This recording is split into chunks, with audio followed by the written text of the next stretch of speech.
Welcome to Health Oddity, the show that strips away the jargon and hype surrounding all things health and fitness to help you live a long, strong and energetic life. Lining up at the bar this week, here's Peter Lant, Paul Bassett and James St. Pierre.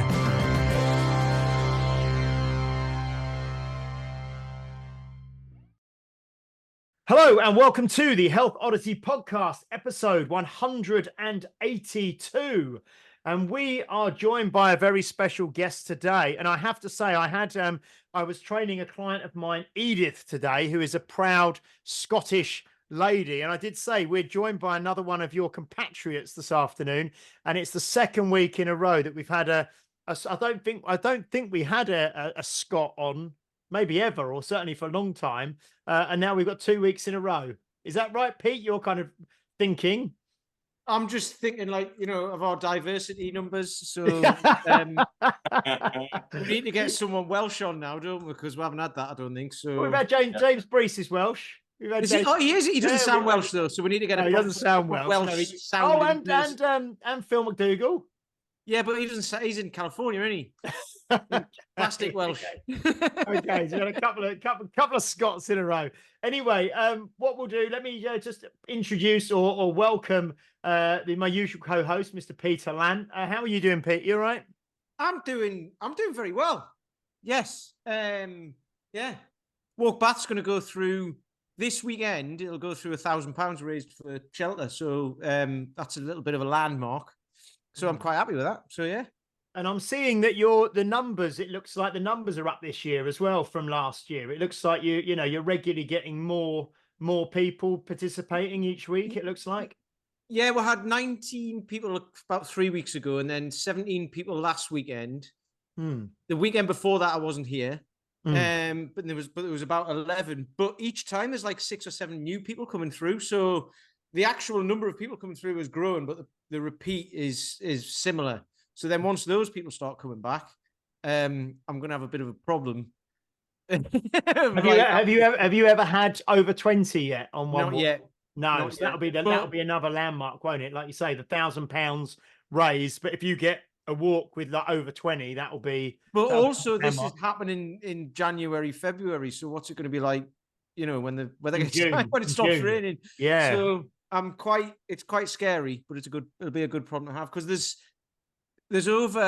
nearly 800 people in it. I've got a Facebook group for it, and there's like 800 people in there. It's just nuts.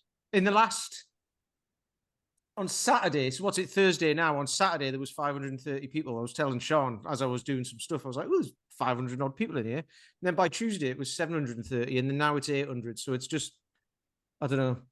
If it'll be like a gym model. If they all turn up, I'll not know what to do. Well, you're not going to run out of land to walk on. Well, I know, but it's a big responsibility then, isn't it? So it's quite scary. Yeah. No, it's great. It's great. Right. Well, we are joined today, like I said, by I think you're in Glasgow at the moment, are you, Rob? Yeah. We are joined today by Robert Clarkson from Glasgow from Reactive Training. Now, I've known I think both Pete and I have both known Rob for about 10 years. We've been on kind of various courses and things together. And last week, while I was in France with my group from the gym doing skiing and snowboarding, Rob was also there with a group from his gym in Scotland, and we were in the same kind of area. And we managed to meet up for one morning of a few hours of kind of skiing and stuff while Rob's members, a lot of them were beginners, I think, were doing lessons. So I caught up with Rob then, which was really nice to see him. And then I just sort of said, oh, we'll have to get you on the podcast. And then so when we got back, it was kind of like quick couple of messages, and we're joined by Rob today. So how are you doing, Rob? Are you okay? Great, yeah, thanks for having me. All good. Excellent. So I suppose, like we always say on these podcasts, some people we've known you for 10 years, but we've never really sat down. Yeah. It's like when I suppose when blokes get together, but probably when everyone gets together, you just tend to talk about day-to-day things and what's going on. You never actually sit down with any friends and say, so tell me about your childhood or whatever, or tell me about how the business started. You kind of just go into things. It's always interesting knowing more about, people, individuals, where they came from, what got them to where they are now, how the business started, how your journey's been up to this point. So, I suppose first of all, Rob, maybe, you're from Glasgow in Scotland. Maybe just tell us a little bit about your background, and your background in terms of training and career, and what kind of led you to open up Reactive Training, if that's all right. Yeah, sure. So when I was younger, I was always into sport. Played sport, played football, which is kind of big up in Glasgow. And then kind of growing up, I wasn't really sure what I wanted to do, kind of like most young people. And I considered joining the military. Initially, actually, was going to join the Navy. And in Glasgow, the Navy, Air Force, and Army are all like next door to each other. So I was in kind of chatting away to the Navy, and I was still in school. I was 16 at this time. And the Navy were kind of keen for me to kind of stay on at school till I was 18 and then kind of come back. But I was kind of ready to join. I just kind of thought I'm want to kind of leave school and kind of get into it and do something kind of fun, physical. So went next door to the Army, and they were like, "Yep, come on in, we'll take you straight away." They were like ready for me. So I think I sat a test there, and then it's kind of on the computer. And believe it or not, I actually signed up as an engineer. I was an aircraft technician. That's what I started as. My parents were kind of keen for me to do some sort of trade and kind of get into engineering. So I started there. But when I was in the Army, I really enjoyed the training, the physical stuff, more than the aircraft. After a while, it just got a bit boring. I really enjoyed all the physical side. And I looked at kind of doing my PT course when I was in the Army. I did, I don't know if you remember the old NABA course. Like it was an old kind of bodybuilding style course. And I was only young because I joined the Army. I was 16 and a half actually. I had to get my parents to sign permission, which took a bit of talking round. And then I was probably about 18 when I did the NABA course. Didn't really know what I was doing. The Army style of training was certainly miles away from kind of what I do now. It was kind of, just push everybody and batter everybody as much as you can, and the strongest survive, so to speak. So is that what when you did this NABA, which I think is like the National Association of Bodybuilding, or something, like that. Were you then a trainer in the Army? Were you then training? No, you kind of done. So within the Army, you could do loads of kind of courses. They were really big on like development, like anything you wanted to do where it was related to your job. They did a lot of outdoor courses and stuff like that. They were quite happy, and there was always funding available, especially for like Pete was just talking about walking there. There was loads of stuff to do with walking. We did expeditions, outdoors, all that kind of stuff. And we were talking about skiing. I never actually skied in the Army, but I kind of got introduced to the outdoors in the Army, which I'd never did back home. So I did the NABA course as a wee extra, and I was kind of thinking that I would maybe, you can do a PT course, and then I did think about doing that. And then what happened is I had my daughter, so I was probably by this time the 21, still pretty young to be a dad, and she was back in Glasgow, and I didn't really enjoy engineering, and I was like, either do this for the rest of my life or, change career. So I decided to leave. Handed in my notice in the Army, and I wanted to move back to Glasgow. My daughter was born, so it was a bit closer to home. And then I kind of went back to uni and retrained. And I knew I was interested in fitness. I studied health and fitness at uni, did that. And initially actually thought I was going to do teaching. I never really considered PT or opening a gym or anything. That kind of just happened by accident. I actually got, as soon as I finished uni, I managed to get a job lecturing health and fitness at a local college in Glasgow. And that, I kind of thought that was going to be me. So part of that was we did a PT course, we did the NASM course. It was kind of included in the course. So that was kind of my introduction into PT, a wee bit more in depth than the NABA, kind of learning a wee bit more about it. But same as you guys, it's a bit like doing your driving test. you don't really learn until you start driving and kind of getting out there working with clients.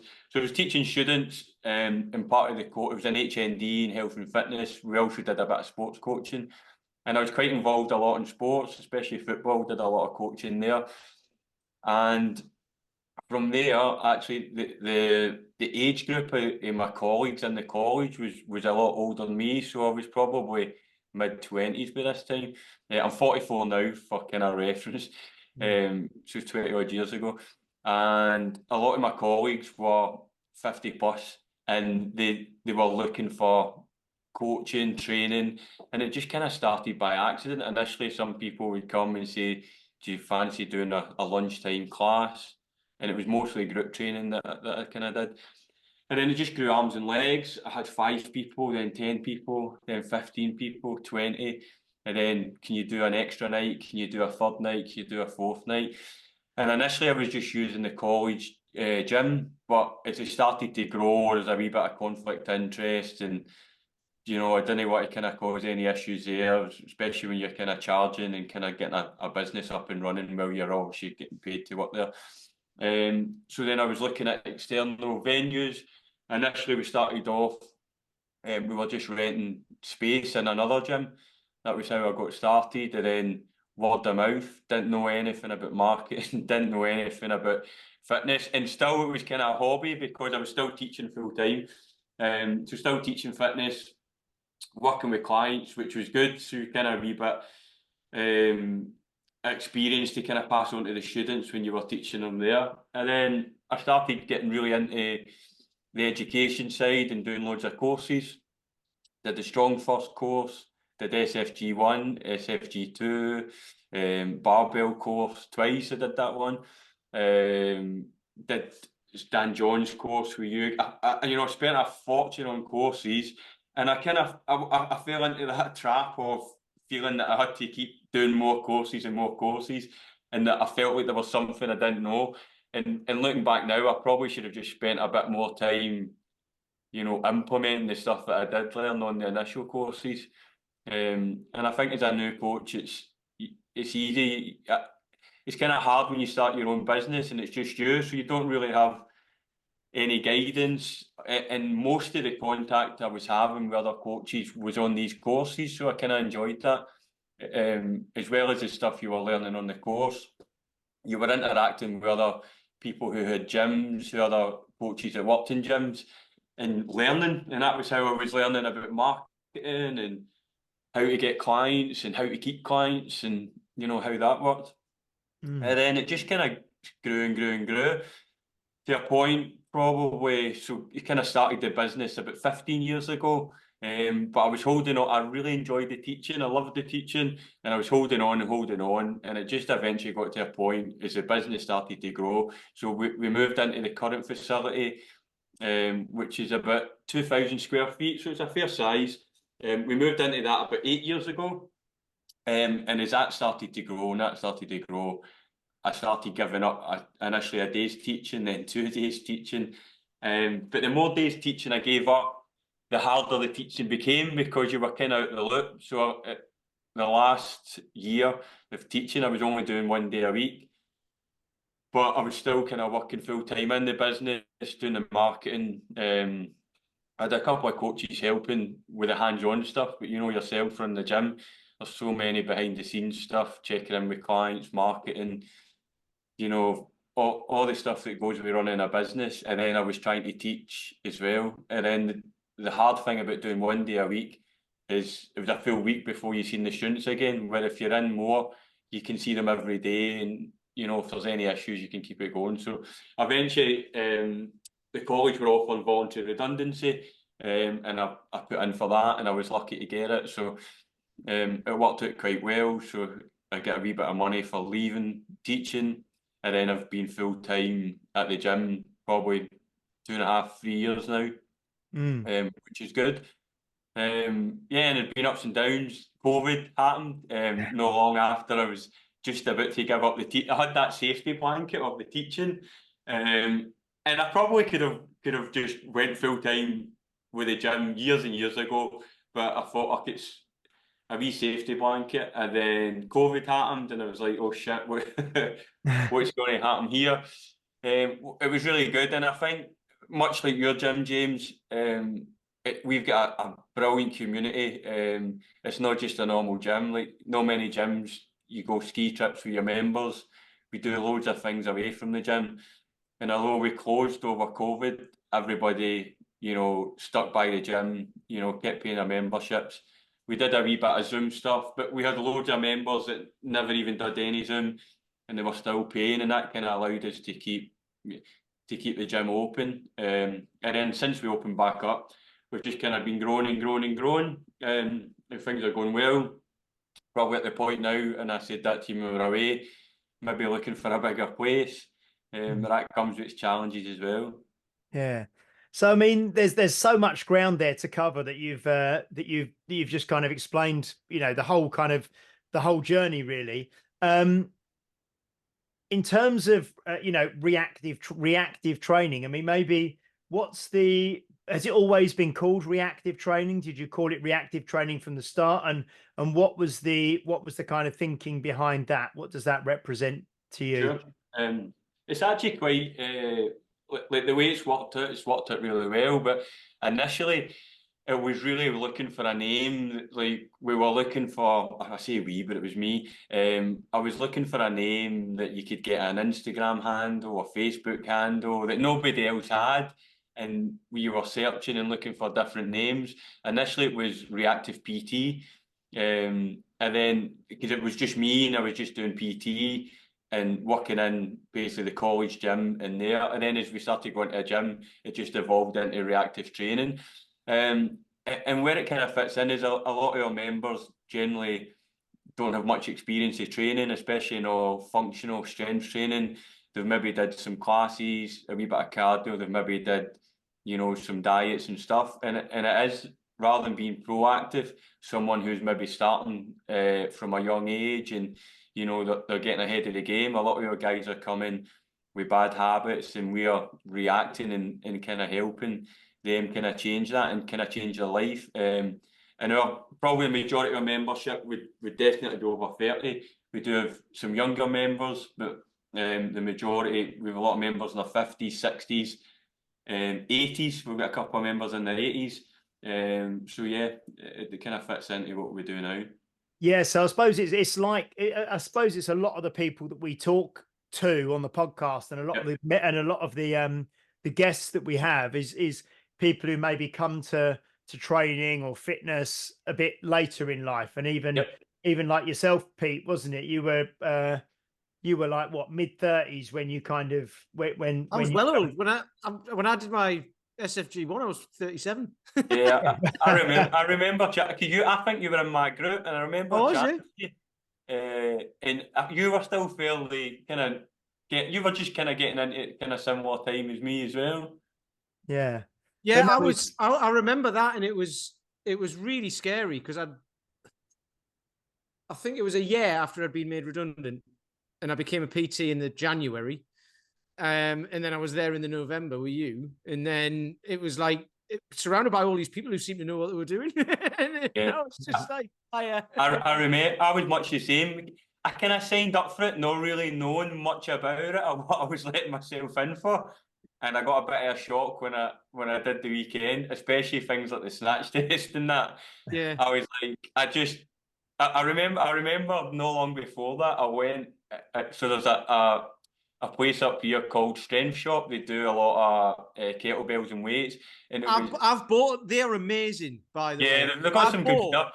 I bought a 48 kilo, a beast off them about a year and a half ago, and it was something like 120 quid, and it got delivered like within 48 hours. I was like, they're not that far from me, maybe about 20 minutes, right? But this was back when you could only get 16, 24, 32. You didn't get really any bigger or any kind of in-between weights.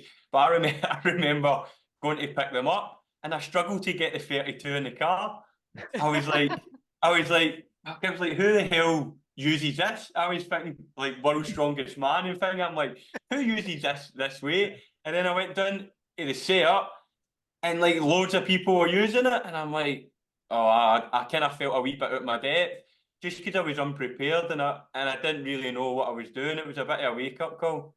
Yeah. I think a lot of people though, I'd say back then, and I think I possibly might have done my SFG one the year after you guys, but I'd done. No, you did yours in the May. They used to do 2. Oh, It was okay. May, November, and you did yours with Dan John like 6 months before us. Ah, okay. I know that. I know when you did yours, not you doing it. I remember when I remember I did the HKC, which was the back in the day of the RKC, which was the hard style kettlebell certification, which was the one day that they used to do. And I did that back in about 2010, I think. And I remember that and I remember all the men on that day used a 16 kilo, and you just literally learn. I think you learned the swing, the goblet squat, and the Turkish get up. I think you just learned 3 things over the course of a day. And all the men, they had loads of 16s. And back then the 16 was like so heavy, it was like, it was, they said, right, everyone grab a 16, and they had all the kettlebells laid out.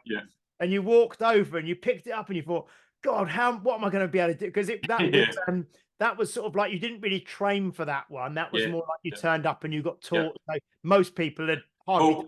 Well, that's basically what I did for the SFG. I had done no training and just kind of showed up. Yeah, and I trained ridiculously because I decided to do it in the August and it was in the November, so I had 3 months. And I was tiny as well. I only weighed 63 kilos at the time, and I trained my arse off, so I got through it, but I was knackered at the end of that week. But I saw you did the did you do the IKFF thing as well? Yeah, I did. I don't know if I did that before or after. I think it may have been after. It was after, because I saw you posted your thing on Facebook or something. You doing the test. I forgot about that one. That was a different kind of hard because obviously the technique's so different as well. It's a wee bit more kind of sport technique. Yeah. So I went is that Steve Cotter? Yeah, Cotter, because we had Steve Cotter on the podcast, didn't we? Yeah, and it was good, but there was a test. I can't even remember what the test was. The test at the end was pretty grueling as well. It was like a different.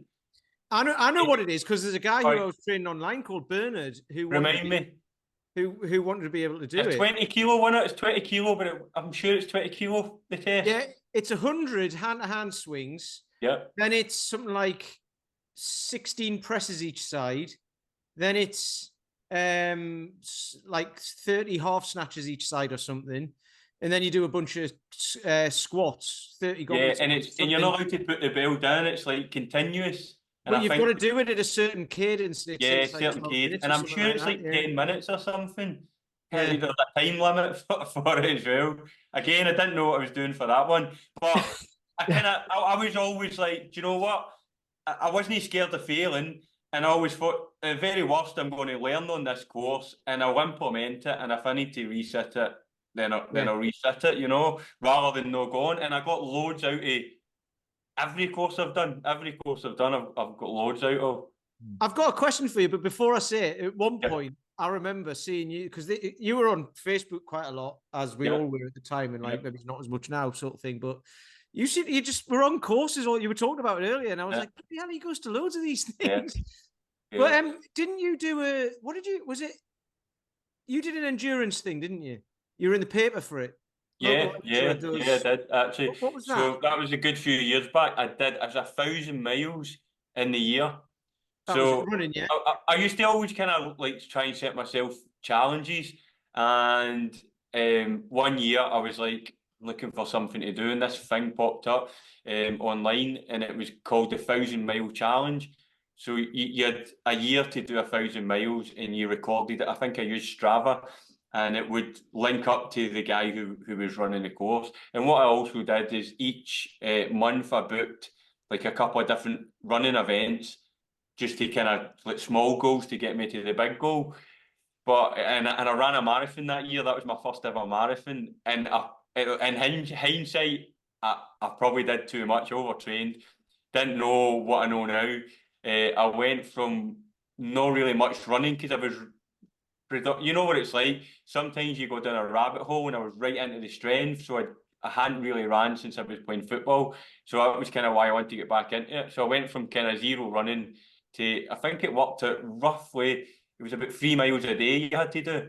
But if you miss a day, 6 miles. You miss 2 days, 9 miles. So it was pretty challenging. I was running on Christmas Day, and I was running on like the very, very last day to kind of get the miles in. And I raised quite a bit of money for Childline. I think I raised over £1,000. I was doing a wee bit of volunteering with them at the time, and it seemed like a good cause, which was brilliant. But that was challenging because the marathon, did an ultra as well. I think it was 50 miles I did. But I injured myself on the marathon. I think the marathon, it was the Edinburgh Marathon, and it's in May. So I only started in January, which wasn't long to go from 0 to 26 miles. So I'd got up to about 18 in training, felt great, and I thought I could be fine. I got to about 22 miles in the race, and my legs just went. Like, my lungs and everything was, I felt I had a good pace, and I was feeling great. My legs just went. Couldn't do any more, and that took me, I had about 2 weeks recovery. So that was 2 weeks of no running, and all my miles built up. So that was a challenge, definitely. It's funny because it's one of those things. 3 miles a day doesn't sound very much, does it? Yeah. Well, you can do that in what? I mean, like, I don't know, if you run even 10-minute miles, half an hour a day. Yep. But it's every day. It's every day. And like you say, you miss a day and then it doubles. That's a lot.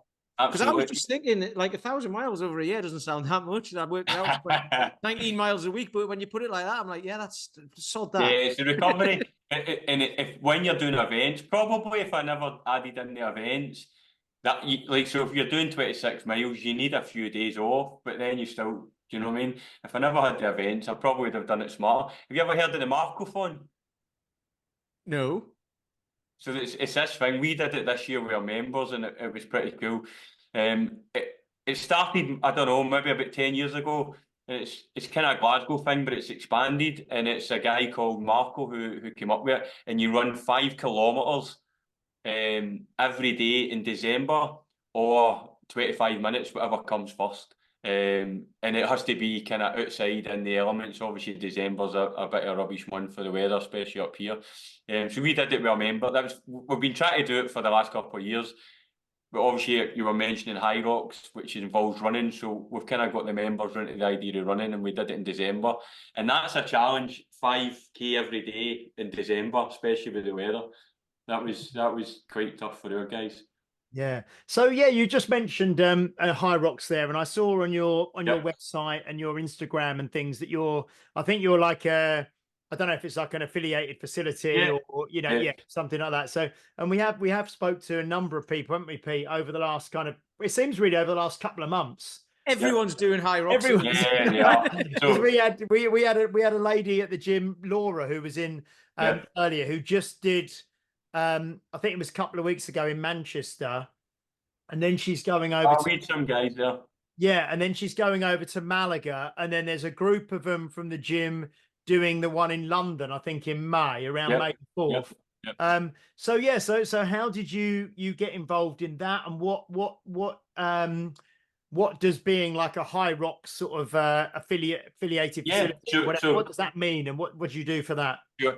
Sure. So they call it partner gym affiliate, kind of similar to CrossFit. We get mentioned on the website, and then the probably the biggest benefit you get is you get pre-sale access to tickets. And I don't know if you know, but it's super hard to get tickets. So they just launched Birmingham yesterday, which is the first race of next season. They sold out within 20 minutes. So pretty much, if you're not a partner gym, you're probably not going to get tickets for the events. It's blown up massively. Is this like tickets to compete? Yeah. It's honestly, Pete, it's crazy. So partner gyms at the moment, we get 75% of tickets. We get 40 hours pre-sale access. There is other benefits, like there's marketing benefits and stuff like that. There's directories and there's partner benefits. So like Red Bull's a sponsorship. There's some other sponsorships, and we get discounts. We get 10% off tickets as well. So I think it's probably about 1,200 quid a year to be a partner gym. Kind of similar to CrossFit. The reason we got into it was the members, actually. So we were working, and a lot of our stuff that we get into is always member led. So a few of the members, it came to Glasgow. Probably if it never came to Glasgow, I don't know if it would have been on our radar. So you know what it's like. A lot of the big events are normally done south. Not very many things come to Scotland. So the fact it was in our home city, this was last year. So there's one coming up in March. So this was last February, actually. And a couple of members had spotted it around about October and said, "Oh, look, this would be brilliant. Can we do it? Can you help us train for it?" And we're like, "Of course, no problem." What's brilliant about Hryrox, right? It's simple. It's not easy, but the exercises are super simple. There's not a huge skill level. It's not like learning a snatch or a clean. Like anybody could do it. Anybody could take part, but not anybody can compete. Like the guys competing are serious athletes, like top conditioning and strength. But like it's open to anybody. We've had members in their 60s compete. And we've had, members podium as well. So there's a big difference between people taking part and people competing to podium, which is great. So you've maybe got members in your gym that want that competition, and then you've got members in your gym that just want to take part, and it's really open. And the way it's done, they have like waves every 5 minutes. So unlike a normal competition where, say, you just want to take part, you maybe feel like you're at the back or like people are ahead of you. Because there's waves, there's always people ahead of you, and it's in an oval track, and there's always people in front of you.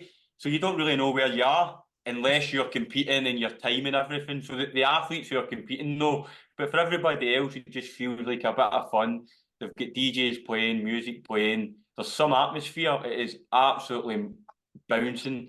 A bit like, did you go to the Bergerie when we were skiing? Oh yeah, no, I know what you mean. So it's like that. It is literally like that as you're running round. You can't even get spectator tickets now. The spectator tickets are selling out. So there's maybe about 6,000 to 8,000 people there. Our members love it. It's good fun.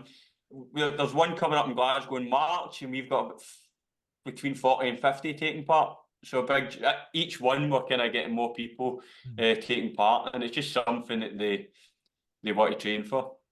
And like you said, it's one of those things. It's really inclusive, isn't it? Because that's what's great about it.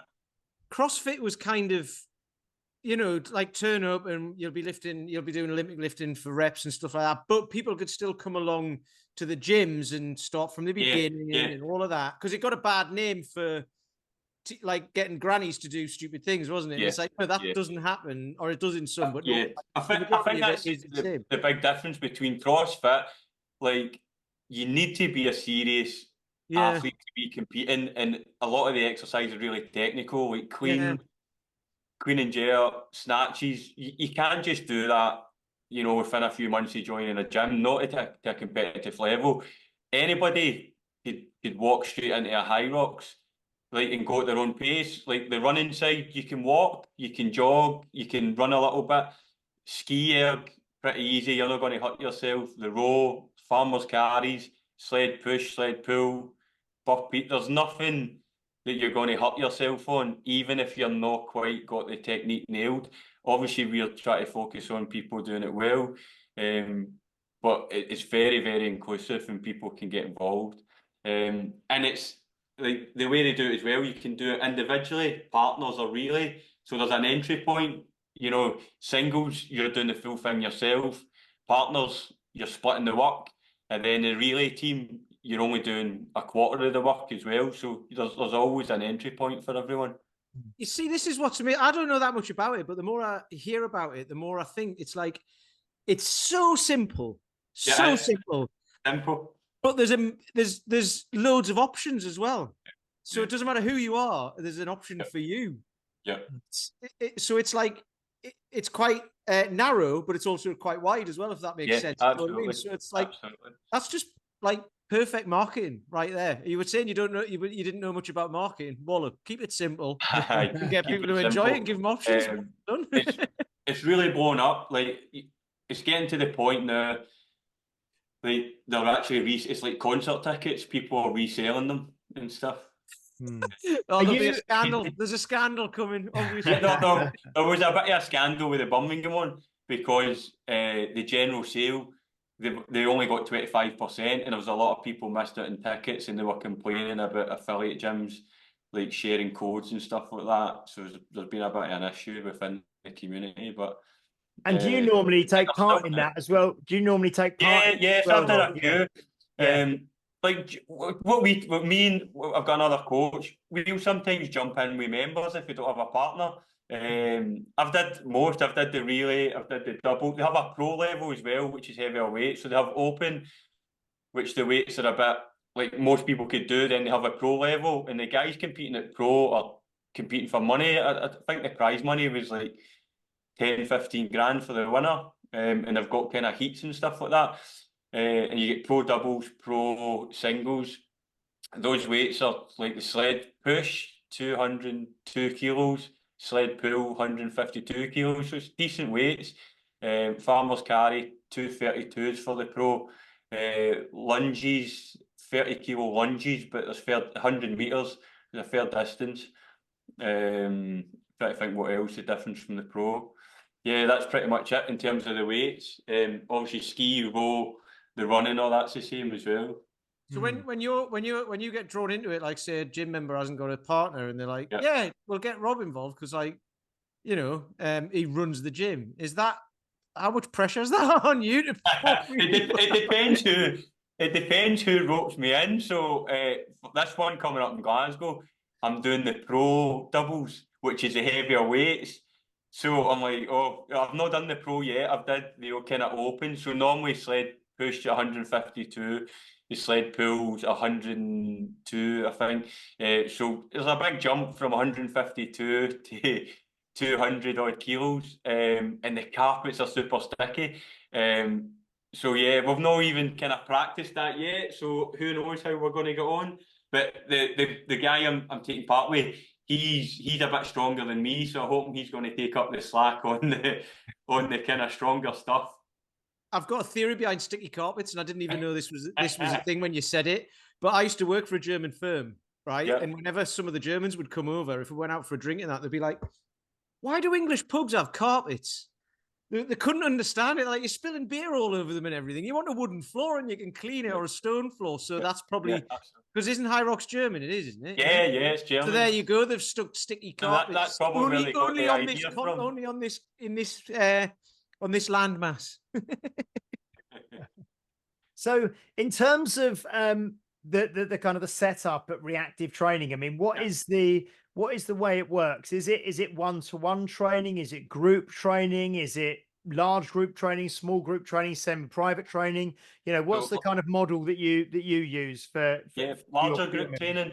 During COVID and after, we kind of went into like kind of semi-private, small group training, and we had pods and we had like kind of 1 to 6. But before that, we did large groups, and then as soon as we got COVID kind of out of the way, we went back to the larger groups. I just enjoy, like for me, as I said, I used to coach football, so kind of that sport, larger groups and training and the atmosphere and the banter and stuff you get. So I prefer working with bigger groups. So we'll have anything from kind of 10 to 20 in a session. The bigger sessions will have a couple of coaches, so we'll kind of split the group as well. And we'll work on like functional training. We've always got a bit of lifting, a bit of cardio, and we combine them both. Some sessions are a wee bit more strength focused, and some sessions are a wee bit more conditioning focused, depending on what the focus is for that session. Obviously, doing Hryrox, we'll have specific sessions for that. So through a week, we tend to kind of program in 6-week blocks. And for new members coming in, they'll kind of join on a initial 6 weeks and then go into membership. And every 6 weeks, we'll tweak the exercises. So it might just be a different variation. So we always kind of cover the big lifts. So we'll squat, we'll deadlift, we'll press, we'll push, we'll pull. But we just kind of change the exercise. So we might go from a trap bar deadlift on block 1 to block 2 into a sumo to block 3 into a straight bar. So we're still deadlifting, we're just changing the variation, which gives our guys are they don't want to do a 12-week block of the exact same exercise. They'll get a bit bored. So we're kind of like giving them what they need and a wee bit of what they want, by keeping variety in it. That's a huge thing, isn't it? Because we spoke about this loads before on this, and like people just do one thing here and this thing here, and then the next week they do this, and then they get no results and wonder why. And it's like, well, you've got to put some time in, but then obviously, like, you know, for me, I'm happy to do the same things over and over again because I get stronger at it and I love it. Yeah. But not we everyone know does. that the best way is to kind of keep the same thing, small progressions, working on that, and you literally do the same thing over and over. And it is repetitive and it is boring, but that's the best way to get results. But at the end of the day, your guys are not just there to get results. It's about their mental health. They want to feel good. They want to come. If they're bored, they're not coming. And the best programme is the one that they're consistent and show up to, rather than... Exactly, but that's what I mean. So like when you're saying, like, you put the variety in, but it is essentially the same stuff. Yeah. We're tricking them in a way. Yeah, because like a trap bar deadlift and a straight bar deadlift, I mean, like... It feels different to them. Like, a lot of our members will come and, like, behind the scenes, we've got a progressive programme that follows on. We actually build it out. We do it in quarters.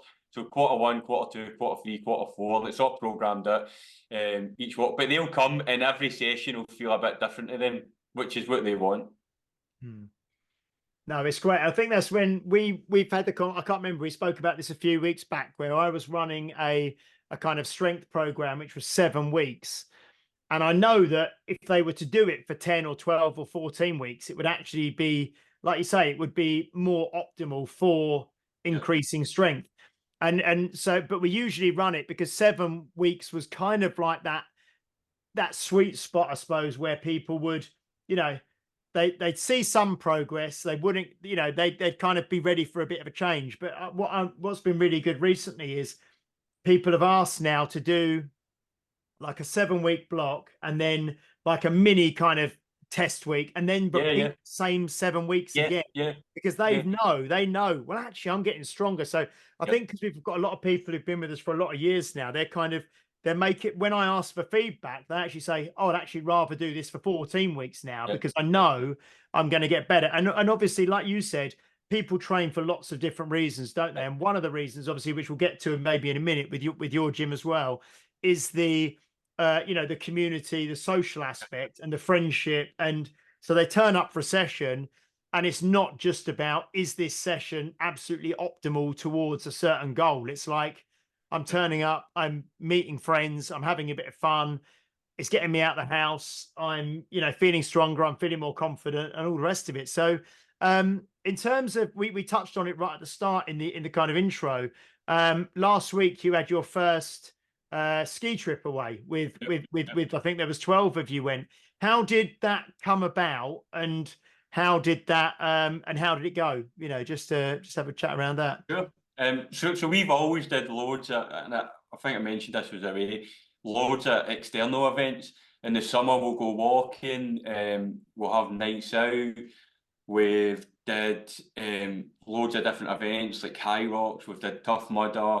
Basically, a lot of this stuff was member-led in the last. So I've always, well, I don't say always, when I started working at the college, they had an outdoor department, and that kind of got me into skiing. They used to go a ski trip every year, and I got invited along one year, and I loved it. I didn't really know what I was doing, but I strapped on the skis and kind of just went for it.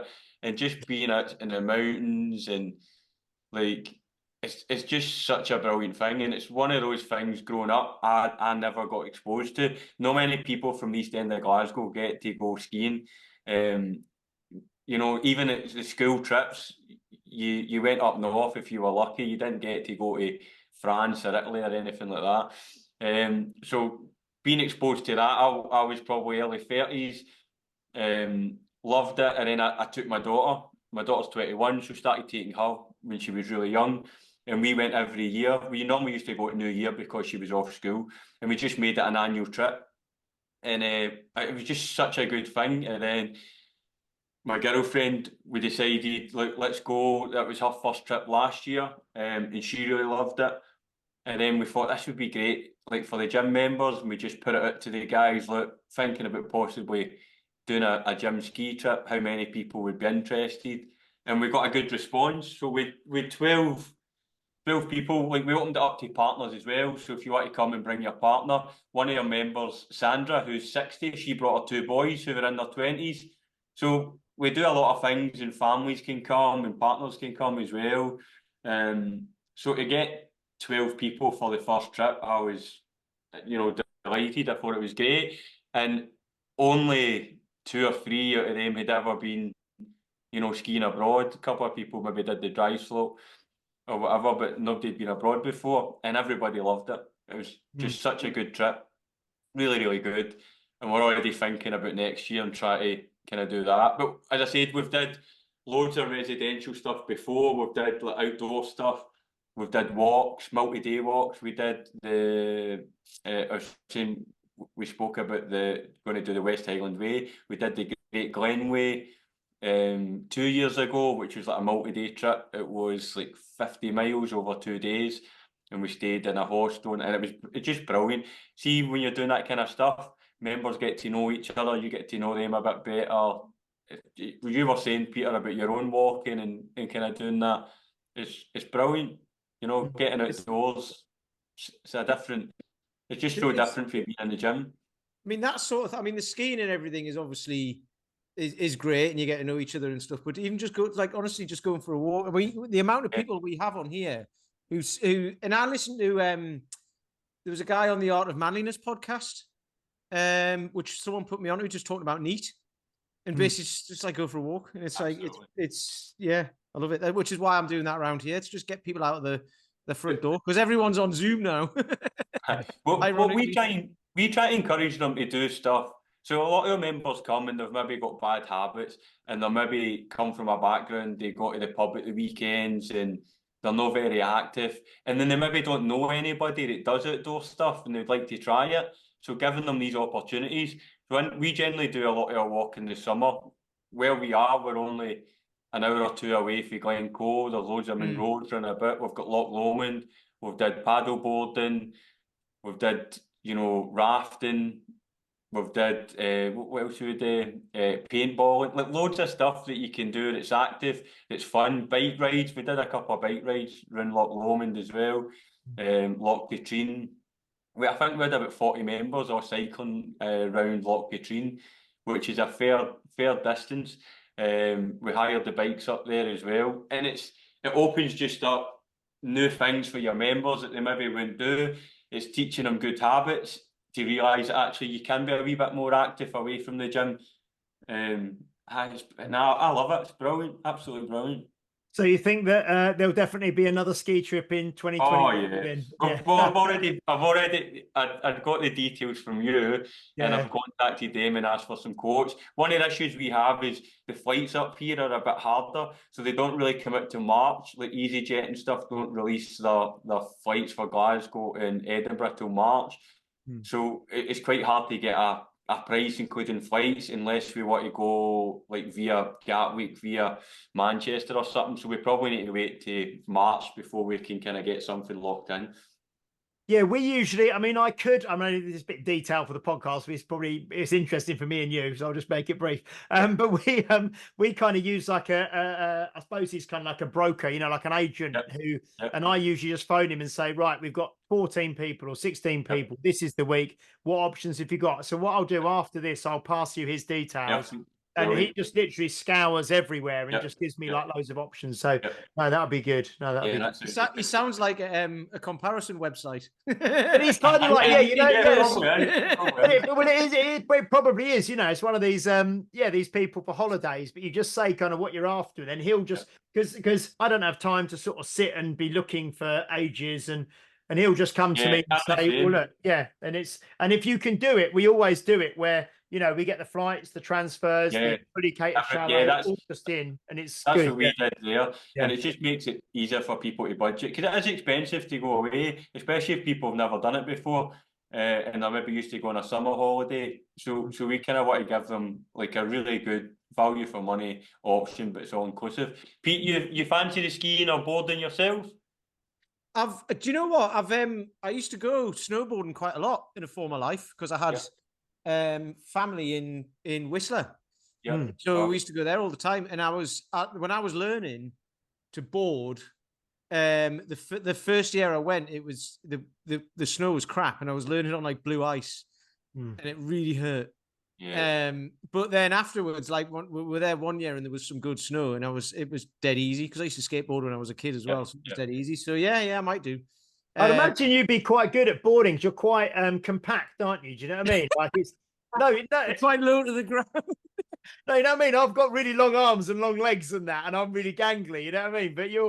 But a lot of the top sort of like borders and stuff, and are quite, because the sort of like the lower your center of gravity and stuff, the more kind of agile you can be, isn't it? So yeah. No, yeah. I really enjoyed it, but I just haven't been for years because of circumstances. But I'd be up Be for great it. because James Brees comes with us every year as well. So that'd be great if you and even if you had a few guys from your thing you wanted to come along, Yeah, they might do actually. I don't know. We'll see. Because we could arrange something. Yeah, we could. Yeah. We'll get a massive big trip. Yeah. There you go then. I'll tell you what, if I can get people from Woke Bath to do it, I might have like about 150 people by then. Yeah. We'll just book out a whole hotel. We'll just book out a village. Yeah, do me. Yeah, no, that'd be great. Oh, I'll tell you what, Rob, this has been great. Just talking to you around these things and just hearing out. So most of your members are over 30, you said, but you've got people right up into their 60s, their 70s, and their 80s. Quite a lot, 50s and 60s as well. Yeah. And what kind of what's Glasgow like? I've never been to Glasgow before. I mean, like probably like every city, there's kind of affluent parts and less affluent parts and stuff like that.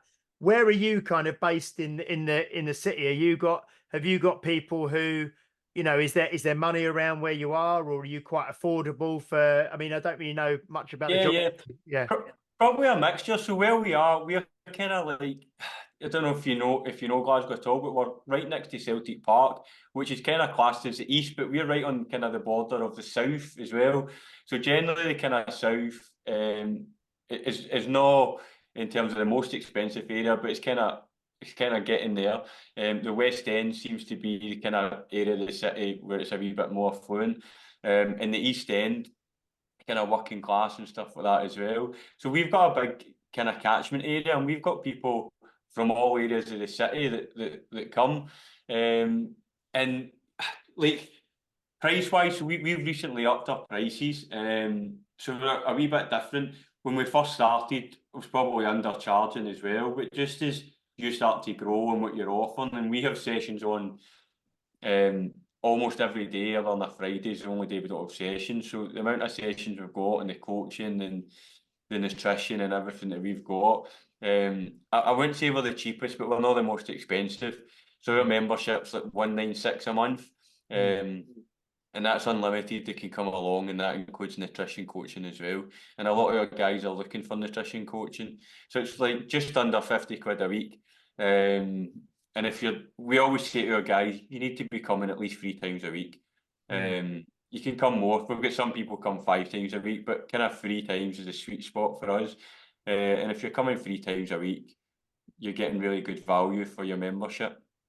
Yeah, and if you're coming 3 times a week and things aren't moving in the right direction, then the problem is not in the gym; it's outside of the gym, isn't it?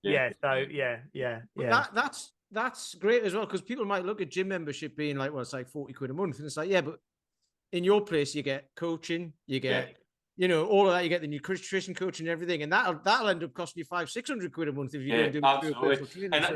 And sometimes when people kind of contact us, especially if they've no experience of the gym and they don't know, they think that we maybe run like a class, like a kind of body pump or something like that. You can pay £10 pay as you go, and sometimes you just trying to explain to them, well, that's not what we do. You're getting personal training. We're teaching you how to progress your lifting, how to get stronger. Some of the stuff we do is technical. We maybe have somebody coming in and they start off just goblet squat with a kettlebell, and within 6 weeks we're maybe getting them working towards, double kettlebells, maybe on a barbell, so what, it's a progressive program, and we're going to work on you to not just get you fitter, but help you move better, improve your skill, and keep you safe as well, and get you confident in the weight room. And then the big part is the nutrition side away from the gym. I always say to everybody that's starting this, the easy part's the gym. All you need to do is show up. We'll take care of it. You walk through that door, and me and the coaches will take care of this side. I says, but you need to take care of the side away from the gym. And part of that is just being accountable. And then we use software. We use Trainerize for the nutrition side. Don't know if you guys use any software. And the biggest thing about nutrition is most people know what they need to do. Very rarely do they have a knowledge problem. It's a doing problem. And then we're just like super on them to make sure they're doing what they said they were going to do. It's funny the power that has, because it was either in a book I read or a podcast I listened to, I can't remember, but just something like putting eyes on the inside of your cupboard. Just a picture of some eyes. So when you open your cupboard to go and get something, they're looking at you, you'd be like, oh. Or putting a mirror on the inside of your food cupboard, so you have to look at yourself when you're about to raid the cookie jar or something. It's like, so you've got a whole gym watching you. So that's, like not everybody. We've got members that are just focused on their training. That's fine. It's probably about 50-50. Initially, most people kind of join us because they're maybe looking to lose some weight, but that can maybe change, and then they want to compete in Hryrox, they want to work on their fitness, they're quite happy and they're confident with their nutrition, and they've been doing it long enough. So we'll have a right mixture, people just training, and then people that are working on their nutrition as well. Yeah, because I think, like you say, for most people, it's more behavior and habit and implementing what they already know, isn't it? And how being held account to things. Because most people in this day and age, in 2024, if you eat more of a kind of a whole food, single ingredient kind of diet, and you avoid the ultra processed foods and the takeaways, and you're not drinking too much alcohol, and that, kind of takes care of itself. But it's just the implementation and then the consistency, isn't it? But no, that's fantastic. That's pretty much it. We just help people to nail the basics, but most people are looking for a magic pill and think there's something that they've not tried, that there's a secret diet that they've not heard of, and it is just getting them back to, like, I think Dan Jones, it's like eat like a grown up. Yeah. And it's like it's along with training as well, isn't it? People think there must be some secret program, there must be some secret exercise or technique I'm not learned, and it's just do the basics consistently for. Well, like when we had Fabio on, isn't it? Do the basics consistently for 40 years, and you just got to do it. It's not. There's no rocket science. There's no secret that needs to be unlocked. It's just do what you need to do consistently. So Central Intelligence, the film. Have you seen that? I have years. Oh yeah, with The Rock and Kevin Hart. Yeah, and he goes, "How do you get like that?" And he goes, "I just did one thing." And he goes, "What was that?" He goes, "I trained twice a day, 6 days a week for 20 years." And he goes, "Oh." Deary me. So Rob, I mean, if people are listening and they want to, either if they're in Scotland or near Glasgow and they want to kind of find out more, or just people anywhere who want to kind of who've been interested by what you've said and want to kind of follow you and what you do, at Reactive Training, what social media platform are you most active on? Where's people good to go to see you? Probably Instagram and Facebook, Reactive Training. But to be honest, I'm not as active. Pete mentioned this earlier. I used to be really active on socials and Facebook. For me, I've been trying to take a step back from that. I just kind of feel like there's a point when you're spending more time on socials than you actually are in person. And just for my own mental health and stuff, like, I'm not as active as probably I was in the past, but we'll post regular updates and stuff. You'll get any information on it's at Reactive Training. We'll get a website as well. You find it's Reactive Training. And if people are in Glasgow and they maybe want to drop in for a session, especially guys it's maybe at similar gyms and they're looking for maybe a drop in while they're travelling, just drop me a message and we can always try and accommodate people as well.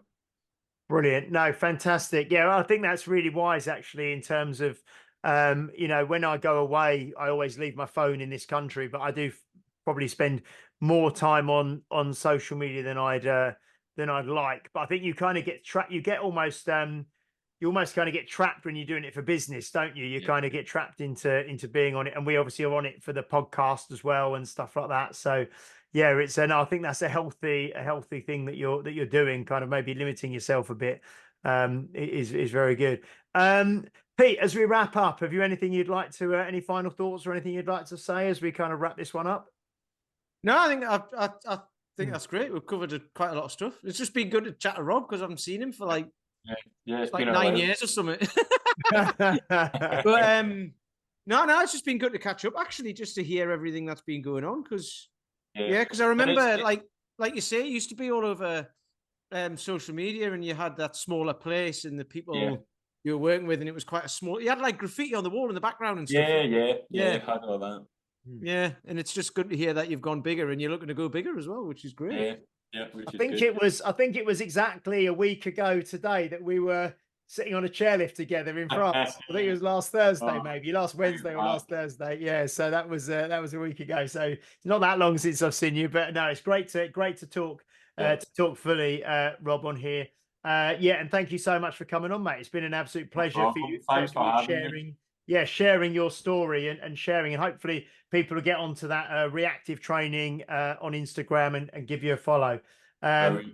Brilliant. Thank you so much, guys, for listening, for watching, for supporting us. Please do like, share, subscribe, leave a review if you're watching or listening on a platform that allows you to do so. And we will be back next week. We've got some great guests lined up. I think we've got Mark Hassel and Gareth Doody from Base Gym in Bracknell. We've got Paul McElroy coming back on again. I know we've got David Keown from Ireland, who's going to be coming back on soon as well. So lots of guests coming up. And we look forward to seeing you next week. And like I said, we've had a double Scotch, as it were. We've had two Scottish guests in the last 2 weeks. So that's been great. Did you write that one down before we started? I didn't. I just thought a double Scotch. I thought that sounds great. Okay, I've been waiting the whole hour. No, I just thought that just came to me. No, but it's been really good. So join us next week for episode 183. So we'll see you next week. Bye-bye. You've been listening to Health Odyssey with Peter Lant, Paul Bassett, and James St. Pierre. To get your regular fix of hype-free health, you can subscribe and leave a review wherever you get your favorite podcasts. You can find out more on today's and other topics at healthodyssey.com or find us on Facebook or Instagram by searching for Health Odyssey.